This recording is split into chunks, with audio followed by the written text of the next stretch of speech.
Hello hi மீன் குழம்பு செய்யலாமா வாங்க. மீன் குழம்பு எங்கள் அம்மா சொல்லி கொடுத்த மாதிரி தான் செய்ய போகிறேன். அவங்க கொஞ்சம் டிஃப்ரெண்ட்டாக செய்வாங்க.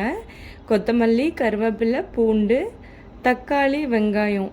இந்த தடவை லீவில் அவங்க கூடவே இருந்து பார்த்து கற்றுக்கிட்டு வந்த ரெசிபி கரெக்டாக பர்ஃபெக்டாக செய்யணுன்ட்டு டிசைட் பண்ணியிருக்கேன். ஃபர்ஸ்ட் தக்காளியும் வெங்காயத்தையும் கட் பண்ணி எடுத்து வச்சுக்கலாம். பூண்டு உரிச்சிட்டு இடித்து எடுத்து வச்சுக்கோங்க. இப்போது மீன் குழம்பு செய்ய ஆரம்பிக்கலாமா? எண்ணெய் விட்டுட்டு கடுகு, பூண்டு, கருவேப்பிலை போட்டுருங்க. நல்லா வதங்கினதும் எடுத்து வச்சுருக்க வெங்காயம் நல்லா வதங்கினதுக்கப்புறம் தக்காளி ஆட் பண்ணிவிடுங்க. அதோடு கொஞ்சமாக கல் உப்பு சேர்த்துக்கோங்க.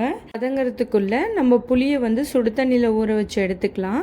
அதே சைடு ஒரு குட்டி கடாயில் கொஞ்சமாக கடுகு, சீரகம், வெந்தயம் இது எல்லாமே வறுத்துட்டு அரைச்சி எடுத்து வச்சுக்கலாம் பவுடராக. தக்காளி வெங்காயம் வதங்கினதுக்கப்புறம் தேவையான அளவு மிளகாத்தூள் ஆட் பண்ணிக்கோங்க. நல்லா கலந்து விட்டுட்டு நம்ம கரைச்சி வச்சுருக்க புளி தண்ணி ஆட் பண்ணிக்கோங்க. அதோட தேவையான அளவுக்கு தண்ணியும் சேர்த்து ஆட் பண்ணிக்கோங்க. குழம்பு நல்லா கொதித்து எண்ணெய் பிரிஞ்சு வரும்போது நம்ம எடுத்து வச்சுருக்க மீன் எல்லாமே போட்டுடலாம். ஃபைனலாக மீன் குக் ஆகிட்டதுக்கப்புறம் நம்ம எடுத்து வச்சுருக்க அந்த பொடியை அதோட ஆட் பண்ணிவிட்டு ஸ்டவ் ஆஃப் பண்ணிவிடுங்க. அவ்வளோதான், மீன் குழம்பு ரெடி.